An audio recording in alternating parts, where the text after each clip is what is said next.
नमस्कार दोस्तों, AD world academy के इस ऑनलाइन प्लेटफॉर्म पे आप सभी का हार्दिक स्वागत करता हूं। आज के इस वीडियो सेशन के अंदर अपन डिस्कस करने वाले हैं एप्लास्टिक एनीमिया के जो भी इंपॉर्टेंट एमसीक्यूज बनने वाले हैं उनके रिगार्डिंग। आज के इस वीडियो के अंदर अपन डिस्कस करेंगे कि एप्लास्टिक एनीमिया क्या होता है, एप्लास्टिक एनीमिया होने के क्या क्या कोजेज होते हैं, क्या साइन सिम्टम्स होते हैं। इसके अलावा अपन बात करेंगे ट्रीटमेंट, प्रिवेंशन, कॉम्प्लिकेशन के बारे में। तो आज का वीडियो बहुत ही इंफॉर्मेटिव होने वाला है। आपके नॉलेज को, आपके जो नॉलेज है उसको इन्हेंस करने के अंदर आप आज का ये वीडियो मददगार रहने वाला है। तो बिना किसी स्किप किए आपको ये वीडियो पूरा देखना है। वीडियो स्टार्ट करने से पहले अगर आप हमारे चैनल पर फर्स्ट बार विजिट करें तो चैनल को सब्सक्राइब करें, बेल आइकन दबा के नोटिफिकेशन ऑन करें। इसके अलावा आप हमारे सपोर्टिव नंबर 9341779680 पे हमसे व्हाट्सएप पे जुड़ सकते हैं। वहाँ पे भी आपको जो भी इंफॉर्मेशन चाहिए वो आप उसके लिए आप हमें मैसेज कर सकते हैं। चैनल को सब्सक्राइब करें। यहाँ पे NORCET, ESIC, RRB, DSF, CHO and other nursing officer exam के लिए यहाँ पे हम अच्छा अच्छा कंटेंट आप लोगों के लिए लेके आते हैं। तो आज का वीडियो बिना किसी स्किप के, बिना किसी टाइम वेस्ट, आज का वीडियो स्टार्ट करते हैं। आज का फर्स्ट क्वेश्चन स्क्रीन पे, what is the primary cause of aplastic anaemia. Aplastic anaemia का प्राइमरी कोज क्या होता है? ऑप्शन आपको चार ऑप्शन पढ़ने हैं, उन उसके आपको आंसर कमेंट बॉक्स के अंदर लास्ट के अंदर आपके कितने सही क्वेश्चन होते हैं उनका कमेंट बॉक्स के अंदर आपको अपना स्कोर इनपुट करना है। ऑप्शन डी की बात करें, जेनेटिक म्यूटेशन 1.1, तो जेनेटिक म्यूटेशन का एप्लास्टिक एनीमिया के अंदर कोई भी ऐसा कौन देखने को नहीं मिलता है। विटामिन B12 डिफिशियंसी, तो vitamin B12 deficiency aplastic anaemia के अंदर देखने को नहीं मिलती है। एप्लास्टिक एनीमिया के जो विटामिन B12 की डिफिशियंसी है वो पर्नीशियस एनीमिया के अंदर आपको देखने को मिलेगी। पर्नीशियस एनीमिया के अंदर विटामिन B12 की डिफिशियंसी आपको देखने को मिलेगी और इसी को मेगालोब्लास्टिक एनीमिया भी अपन बोल सकते हैं। Megaloblastic anaemia. इसके अलावा हम बात करें आयरन डिफिशियंसी, तो आयरन डिफिशियंसी यहाँ पे एप्लास्टिक एनीमिया के अंदर नहीं होती। आयरन डिफिशियंसी एनीमिया के अंदर देखने को मिलेगी। ऑप्शन ए है bone marrow failure. Yes, bone marrow failure है वो फर्स्ट को प्राइमरी कोज होता है एप्लास्टिक एनीमिया का। ये बोन मैरो फेलियर की वजह से एप्लास्टिक एनीमिया क्यों होता है, इसका अगर अपन डिस्क्रिप्शन देखें तो ये यहाँ पे ये बोन मैरो है। बोन मैरो की यहाँ पे बोन, स्पॉन्जी बोन, यहाँ पे कॉम्पैक्ट बोन, ये बोन के पार्ट हो रहे हैं। स्पॉन्जी बोन के अंदर रेड बोन मैरो पाई जाती है। रेड बोन मैरो क्या करती है? रेड बोन मैरो सभी जो ब्लड की जो सेल होती हैं उनका फॉर्मेशन करती है। अपन बोल सकते हैं कि जो ब्लड का फॉर्मेशन है वो कहाँ पे होता है? रेड बोन मैरो के अंदर। येलो बोन मैरो क्या करती है? फैट सेल्स बनाती हैं। इसके अलावा ये कार्टिलेज बनाती है। रेड बोन मैरो और येलो बोन मैरो होती है। रेड बोन मैरो के अंदर देखें तो रेड बोन मैरो के अंदर, बोन के अंदर हिमेटोपोइसिस का मतलब ब्लड प्रोडक्शन, हिमेटोपोइसिस मतलब ब्लड का प्रोडक्शन बोन मैरो के अंदर देखने को मिलता है। बोन मैरो के द्वारा किस तरह से किया जाता है? ये स्टेम सेल होती है, ब्लड स्टेम सेल, मतलब स्टेम सेल जिससे ब्लड बनता है। ये दो टाइप की होती है, एक होती है माइलोइड स्टेम सेल, दूसरी टाइप की होती है लिम्फोइड स्टेम सेल। यहाँ पे दो टाइप की ब्लड स्टेम सेल देखने को मिलेंगी। फर्स्ट है माइलोइड स्टेम सेल, दूसरी है लिम्फोइड स्टेम सेल। जो माइलोइड स्टेम सेल है इससे क्या क्या बनता है? इससे प्लेटलेट बनती है, इससे रेड ब्लड सेल RBC बनेगी, और ये माइलोब्लास्ट से WBC बनती है। WBC कौन कौन सी WBC बनती है माइलोब्लास्ट से? Eosinophil, neutrophil, बेसिनोफिल। इसको आप ऐसे याद रख सकते हैं, BEN। B से बेसिनोफिल, E से इसिनोफिल और N से न्यूट्रोफिल। न्यूट्रोफिल एक्यूट इन्फेक्शन के अंदर बढ़ती है। एक्यूट इन्फेक्शन के अंदर न्यूट्रोफिल आपको इंक्रीज देखने को मिलेगी। इसके अलावा अपन बात करें जो लिम्फोइड स्टेम सेल थी वो किससे बनती है? उससे क्या बनती है? लिम्फोब्लास्ट। लिम्फोब्लास्ट क्या है कि जो नेचुरल किलर सेल जिसको NK सेल बोला जाता है, B लिम्फोसाइट और T लिम्फोसाइट, ये भी WBC का पार्ट होती हैं। B लिम्फोसाइट का जो मेचुरेशन है बोन मैरो के अंदर होता है, बोन मैरो। और जो T लिम्फोसाइट है इसका मेचुरेशन कहाँ होगा? T लिम्फोसाइट का मेचुरेशन कहाँ देखने को मिलता है? थाइमस ग्लैंड के अंदर। ये आपको याद रखना है, एग्जाम के अंदर पूछा जा सकता है, क्वेश्चन पूछे हुए हैं। तो इस तरह से ब्लड की जो सेल्स होती हैं उनका फॉर्मेशन होता है। अब क्या होगा कि किसी भी कारण की वजह से, जैसे मान लो कि बोन मैरो का सप्रेशन हो गया। बोन मैरो सप्रेशन के काफ़ी सारे कारण हो सकते हैं। अगर अपन बात करें पहला, तो यहाँ पे इन्फेक्शन हो सकता है। इसके अलावा अपन बात करें यहाँ पे साइटोटॉक्सिक ड्रग्स हो सकते हैं, साइकोटॉक्सिक ड्रग्स हो सकते हैं, साइकोटॉक्सिक ड्रग्स। इसके अलावा किसी भी वजह से इम्यूनो सप्रेशन हो सकता है, इम्यूनो सप्रेशन। और यहाँ पर रेडिएशन भी हो सकता है, रेडिएशन की वजह से भी हो सकता है। इन्वायरमेंटल कॉज भी यहाँ पे हो सकते हैं। तो इससे क्या होगा, बोन मैरो सप्रेशन हो गया। मान लो कि किसी भी कारण की वजह से बोन मैरो सप्रेशन हो गया, बोन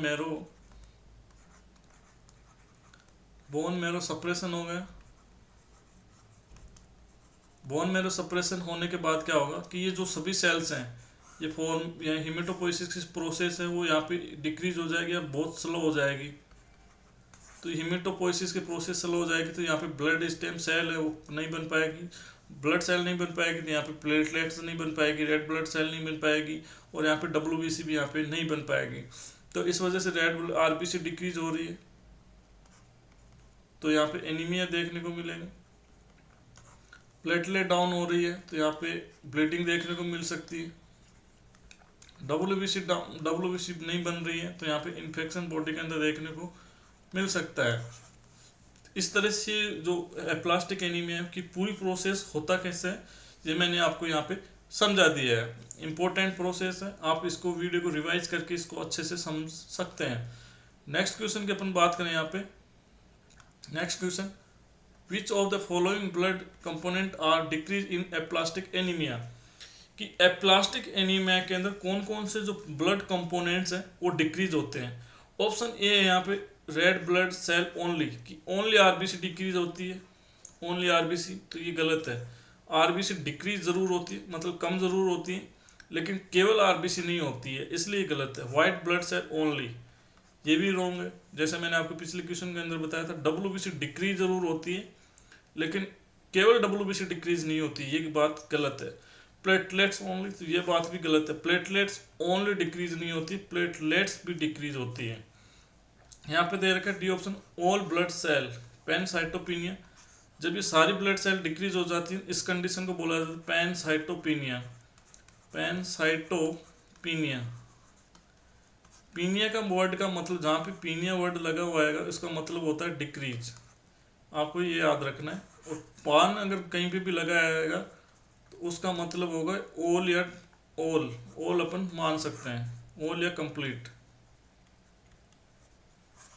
तो इस तरह से आपको क्वेश्चन एलिमिनेशन करना आना चाहिए, आपसे एग्जाम के अंदर क्वेश्चन पूछे जा सकते हैं। वीडियो में आगे बढ़ने से पहले, अगर आप किसी भी नर्सिंग ऑफिसर की तैयारी कर रहे हैं तो आप नर्सिंग जो एडी वर्ल्ड अकेडमी का एप्लीकेशन है वहाँ पे जाके इन कोर्सेज को चेकआउट कर सकते हैं। डिमांडिंग ट्रेंडिंग कोर्स के अंदर नर्सिंग बुलेट्स अभी चल रहा है, यहाँ पे ऑफर के अंदर 99 के अंदर आपको मिल जाएगा। 250 से ज़्यादा पेजेस की PDF है।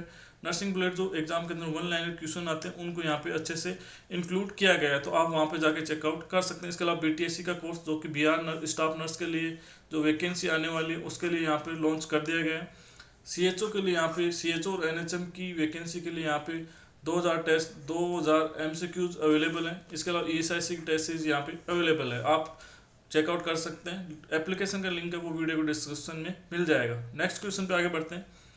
विच diagnostic test is most definitive for confirmative aplastic anaemia, कौन सा जो टेस्ट है वो कौन सा डायग्नोस्टिक टेस्ट है जो मोस्ट डेफिनेटिव और मोस्ट कंफर्मेटिव टेस्ट माना जाएगा एप्लास्टिक एनीमिया के लिए।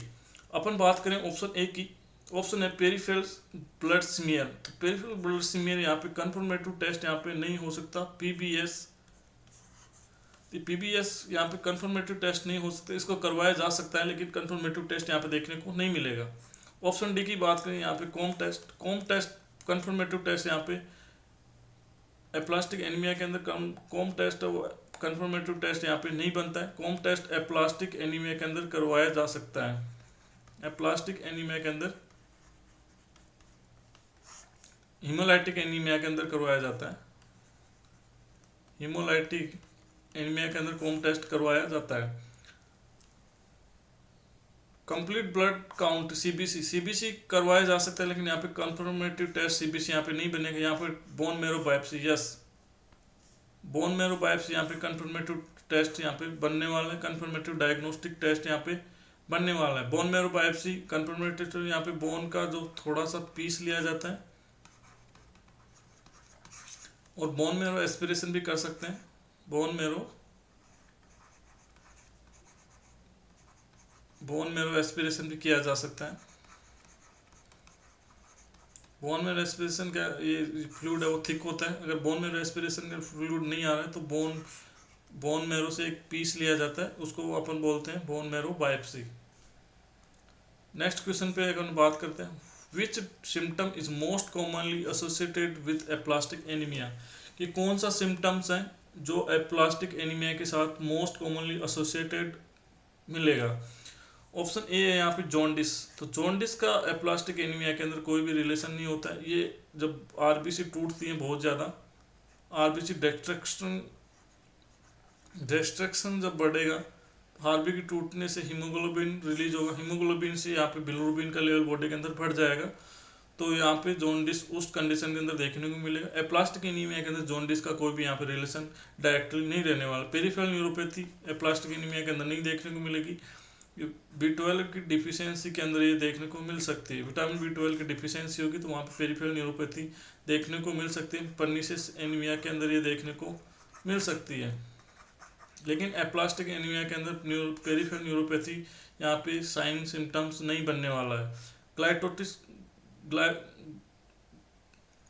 ग्लोसाइटिस यहाँ पे सिम्टम देखने को नहीं मिलेगा। यहाँ पे अर्ली ब्रूसिंग देखने को मिलेगा। अर्ली ब्रूसिंग देखने को मिलेगा क्यों?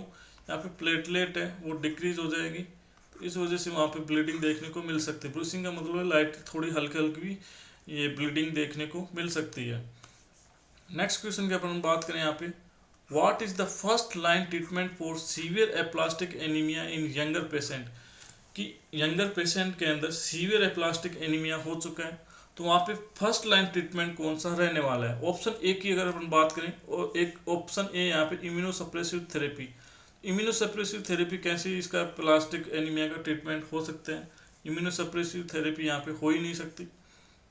ऑप्शन बी की बात करें, ब्लड ट्रांसफ्यूजन, तो blood transfusion first line treatment नहीं हो सकता।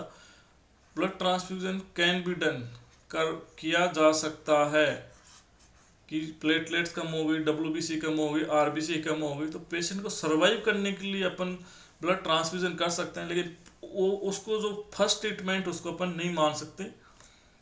ऑप्शन डी है यहाँ पे कोर्टिकोस्टेरॉइड। कोर्टिकोस्टेरॉइड एक स्टेरॉइड है, यह तो इम्यूनोसप्रेशन का और काम कर देगा, इम्यूनिटी को सप्रेस करेगा, इम्यूनिटी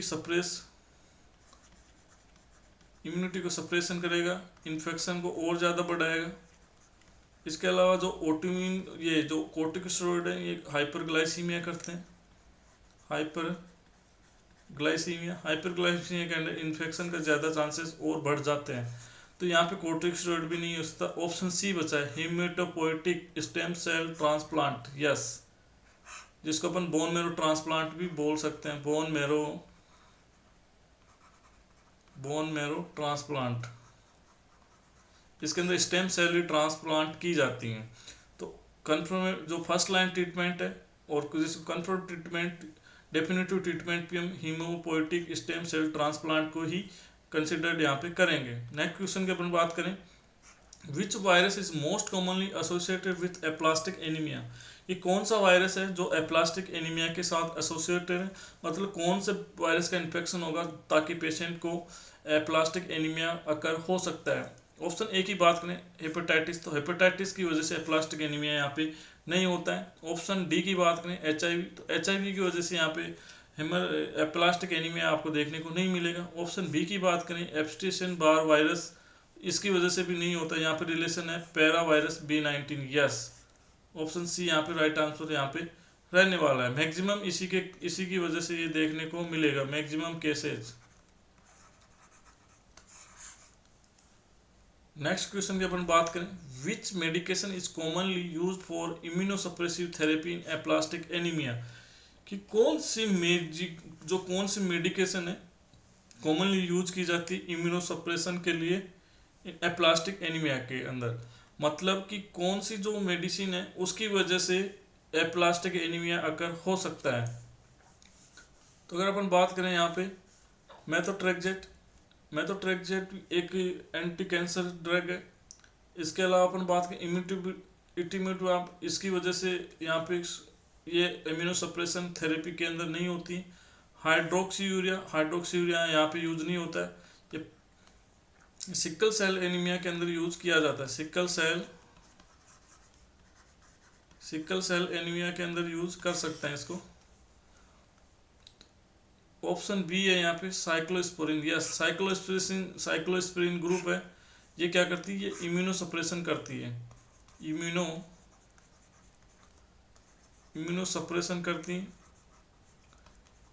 इस वजह से बोन मेरो के अंदर जो ब्लड सेल्स है, जो ब्लड की जो प्रकर्षर सेल होती हैं, जो ब्लड सेल्स को बनाती हैं, उनको प्रोडक्शन नहीं हो पाता है। उस वजह से वहाँ पे ब्लड के अंदर ब्लड सेल नहीं बन पाते बोन मेरो के अंदर, तो एप्लास्टिक एनीमिया अकर होता है। नेक्स्ट क्वेश्चन की अपन बात करें, which is the most severe complication of untreated aplastic anaemia, कि कौन सा मोस्ट सीवियर कॉम्प्लिकेशन देखने को मिलेगा अगर एप्लास्टिक एनीमिया को ट्रीट नहीं किया जाएगा। तो ऑप्शन ए की बात करें हार्ट फेलियर, तो हार्ट फेलियर कॉम्प्लिकेशन यहाँ पे देखने को नहीं मिलेगा। ऑप्शन डी की बात करें किडनी फेलियर, तो किडनी फेलियर एप्लास्टिक एनीमिया की वजह से नहीं हो सकता।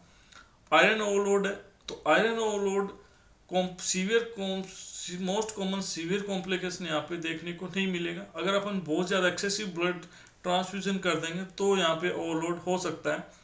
लेकिन यहाँ पे पूछा गया most severe complication untreated aplastic anaemia, तो यहाँ पे देखने को मिलेगा इन्फेक्शन एंड ब्लीडिंग।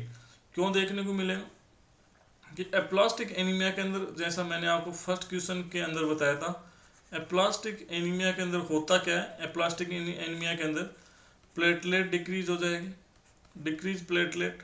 तो यहाँ पे क्या देखने को मिलेगा, ब्लीडिंग, पेशेंट कैन ब्लीडिंग देखने को मिलेगी। इसके अलावा WBC डिक्रीज हो रही है। WBC इन्फेक्शन से बचाती है, तो WBC है नहीं, यहाँ पे पेशेंट के अंदर इन्फेक्शन देखने को मिलेगा, इन्फेक्शन। इसके अलावा RBC डिक्रीज हो रही है, RBC नहीं बन पा रही, तो पेशेंट के अंदर एनीमिया देखने को मिल सकेगा, एनीमिया। और यहाँ पे पैलर देखने को मिलेगा, पैलर देखने को मिलेगा। RBC डिक्रीज हो रहे तो फैटिक देखने को, फैटिक डिक्रीज O2 सप्लाई होगा तो डिस्निया देखने को मिलेगा। ये सारे सिम्टम्स हैं, ये यहाँ पे देखने को मिलेंगे। तो यहाँ पे ऑप्शन कॉम्प्लिकेशन की बात करें तो यहाँ पे ऑप्शन बी है इन्फेक्शन एंड ब्लीडिंग। तो इन्फेक्शन ब्लीडिंग होने का जो रैशनल है वो मैंने आपको यहाँ पे कारण बता दिया है, तो ऑप्शन यहाँ पे बी राइट जाएगा, infection and bleeding. Next question की बात करते हैं, what is the role of erythropoietin in aplastic anaemia, कि एप्लास्टिक एनीमिया के अंदर इरिथ्रोपोइटिन का क्या रोल यहाँ पे रहने वाला है। ऑप्शन ए अपन देखते हैं, इंक्रीज WBC प्रोडक्शन, तो इरिथ्रोपोइटिन वो इंक्रीज WBC प्रोडक्शन नहीं करता है। ऑप्शन डी की बात करें, रिड्यूज ऑटो इम्यूनिटी, इम्यूनिटी को रिड्यूज नहीं करता है। ऑप्शन सी की बात करें, stimulate RBC production, yes. Option B की बात स्टिमुलेट प्लेटलेट प्रोडक्शन, तो प्लेटलेट के प्रोडक्शन को नहीं करता है, स्टिमुलेट RBC प्रोडक्शन। या इरिथ्रोपोइटिन है वो किडनी के जो जे सेल है उनके द्वारा सिक्रेशन किया जाता है, जो कि RBC के प्रोडक्शन को बढ़ाते हैं। हाइपोक्सिया कंडीशन के अंदर बॉडी स्टिमुलेट करती है RBC प्रोडक्शन को, जो किडनी के द्वारा इरिथ्रोपोइटिन सिक्रेट किया जाता है। इरिथ्रोपोइटिन का इंजेक्शन भी आता है, erythropoietin injection IP recommended human erythropoietin alpha, ये किडनी जो फेलियर पेशेंट होते हैं उनके अंदर यहाँ पे लगाया जाता है। CKD और AKI के अंदर, एक्यूट किडनी इंजरी के अंदर, और CKD क्रोनिक किडनी डिजीज के अंदर ये इंजेक्शन लगाया जाता है। सब यहाँ पे 4000 इंटरनेशनल यूनिट पर ml, 1 ml के अंदर है। सबक्यूटेनियस और इंट्रावेनस लगाया जा सकता है।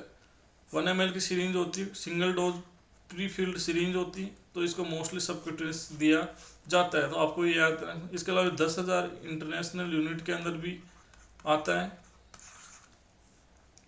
ये इंजेक्शन दे सकते हैं। नेक्स्ट क्वेश्चन की बात करें, Fanconi anaemia is a hereditary cause of aplastic anaemia, what is inheritance pattern, कि जो फैनकोनी एनीमिया है वो एक हेरिडेटरी जो कोज है प्लास्टिक एनीमिया का, तो उसका हेरिडेटरी जो पैटर्न है वो कौन सा यहाँ पे रहने वाला है। तो ऑप्शन डी की बात करें, एक्स लिंक्ड रिसेसिव, तो एक्स लिंक्ड रिसेसिव नहीं होता है। एक्स लिंक डोमिनेंट, तो एक्स लिंक डोमिनेंट नहीं होता है। ऑटोसोमल डोमिनेंट, तो ऑटोसोमल डोमिनेंट नहीं होता है। ऑटोसोमल रिसेसिव, यस, जो फॉनकोनी एनीमिया है ऑटोसोमल रिसेसिव देखने को मिलता है। ह्यूमन ह्यूमन के अंदर यहाँ पे 46 क्रोमोसोम देखने को मिलेंगे। 46 के अंदर 44 है वो ऑटोसोम होते हैं, ऑटोसोम होते हैं। और जो जो टू पेयर है, टू क्रोमोसोम है, वो यहाँ पे एलोसोम, एलोसोम, इन्हीं को अपन सेक्स क्रोमोसोम बोलते हैं।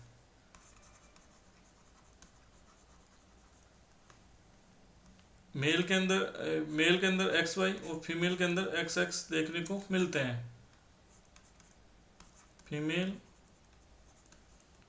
और मेल के अंदर एक्स वाई, फीमेल के अंदर एक्स एक्स सेक्स क्रोमोसोम देखने को मिलेंगे। तो यहाँ पे ऑटोसोमल रिसेसिव, यहाँ पे फॉनकोनी एनीमिया, फॉनकोनी सिंड्रोम है, एप्लास्टिक एनीमिया का जो कोज है उसके अंदर देखने को मिलेंगे। Option question number 11, which cytokine is commonly elevated in bone marrow failure of aplastic anaemia. ये कौन सा साइटोकाइनिन कॉमनली देखने को मिलेगा जिसका लेवल बढ़ा हुआ देखने को मिलेगा एप्लास्टिक एनीमिया के अंदर। जब बोन मैरो फेलियर कंडीशन के अंदर एप्लास्टिक एनीमिया हो जाएगा तो कौन सा जो साइटोकाइन है वो कॉमनली एलिवेटेड देखने को मिलता है। ऑप्शन ए की बात करें यहाँ तो ट्यूमर नेक्रोसिस फैक्टर अल्फा, ये देखने को नहीं मिलता है। इंटरल्यूकिन 4 ये भी नहीं होता है। इंटरल्यूकिन 10 ये भी नहीं होता है। इंटरफेरॉन गामा, यस, ये देखने को यहाँ पे मिलेगा। ऑप्शन क्वेश्चन नंबर 12 की बात करें, what is the characteristic finding in bone marrow of patient with aplastic anaemia. कि एप्लास्टिक एनीमिया के अंदर कौन सा यहाँ पे देखने को कंडीशन देखने को यहाँ पे मिलने वाली है। तो अगर ऑप्शन ए की बात करें, ऑप्शन ए यहाँ पे इंक्रीज फैट सेल, तो इंक्रीज फैट सेल यहाँ पे देखने को मिलने वाली है। इंक्रीज फैट सेल यहाँ पे देखने को मिलेगी। हाइपर सेलुलर बोन मैरो, तो हाइपर सेलुलर नहीं होता है, यहाँ पे हाइपो सेलुलर होता है। Increased blood cell, increase blood cell नहीं देखने को मिलेगी। इंक्रीज ब्लड सेल मतलब फॉर्मिंग सेल, फॉर्मिंग सेल, तो फॉर्मिंग सेल यहाँ पे इंक्रीज नहीं होती, फॉर्मिंग सेल्स यहाँ पे डिक्रीज होती हैं। Fibrosis of the bone marrow, तो फाइब्रोसिस ऑफ बोन मैरो यहाँ पे देखने को नहीं मिलेगा। बी, सी और डी तीनों आंसर यहाँ पे रॉन्ग है। ऑन राइट आंसर यहाँ पे रहना increase fat cell. Increase fat cell की अपन बात करें तो यहाँ पे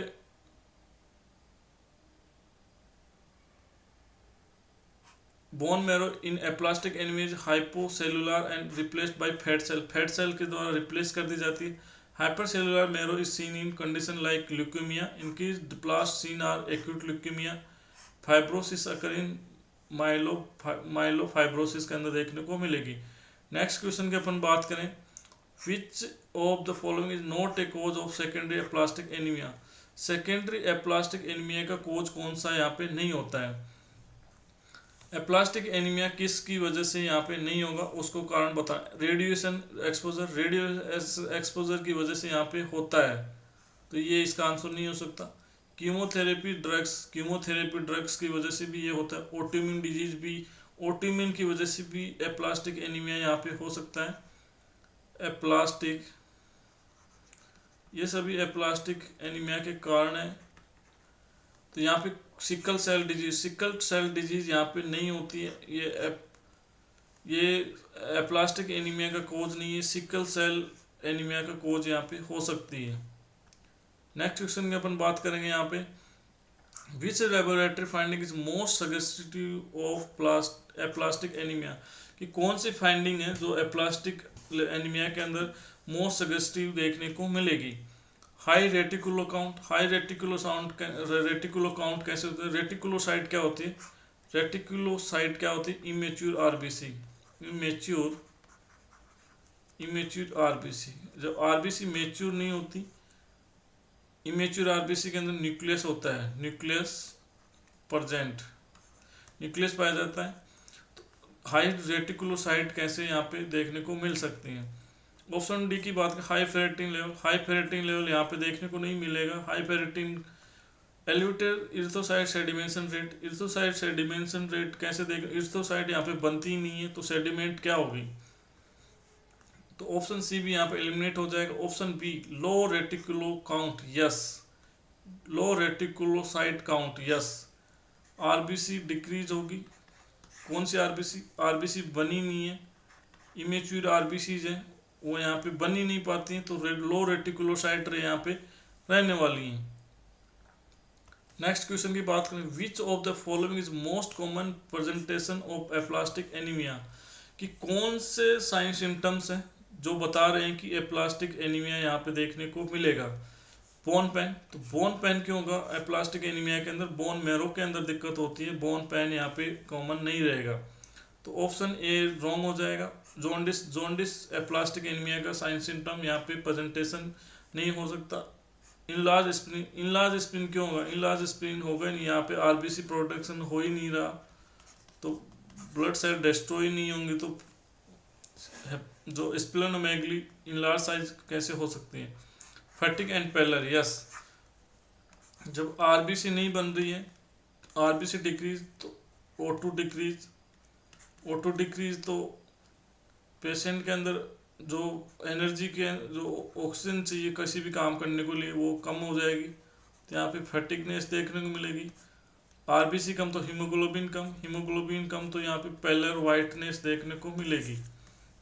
यहाँ पे फैटिक और पेलर देखने को मिलेंगे एप्लास्टिक एनीमिया वाले पेशेंट के अंदर। नेक्स्ट क्वेश्चन की अपन बात करें, why is splenomegaly uncommon in aplastic anaemia, कि एप्लास्टिक एनीमिया के अंदर स्प्लेनोमेगली वो अनकॉमन क्यों है, स्प्लेनोमेगली देखने को क्यों नहीं मिलती, मतलब स्प्लीन की साइज है वो बढ़ती क्यों नहीं है। सॉरी, ऑप्शन ए की बात करें, bone marrow failure does not involve the spleen, तो ऐसा यहाँ पे कुछ नहीं है। ऑप्शन डी की बात करें, the liver compressed for spleen function, यहाँ पे ये भी एलिमिनेट हो जाएगा, ये भी एलिमिनेट हो जाएगा। The spleen only enlarge in infection, तो ये भी रॉन्ग हो जाएगा। There is no increase destruction of red blood cell, yes, RBC बन ही नहीं रही, आरबीसी बन नहीं रही तो डिस्ट्रॉय नहीं होंगी, डिस्ट्रॉय नहीं होंगी तो स्प्लीन के अंदर, स्प्लीन के अंदर जाएंगे नहीं, तो स्प्लीन की जाएंगे नहीं तो साइज स्प्लीन का इंलार्ज नहीं होगा। जो आरबीसी है स्प्लीन के अंदर डिस्ट्रॉय होती है, इसलिए इसको ग्रेवयार्ड ऑफ आरबीसी बोला जाता है स्प्लीन को, आरबीसी का कब्रिस्तान। तो इस आरबीसी बनती नहीं है, बनती नहीं है तो नष्ट नहीं होगी, नष्ट नहीं होगी तो स्प्लीन के अंदर नहीं जाएगी और वहाँ पे साइज बड़ा नहीं होगा।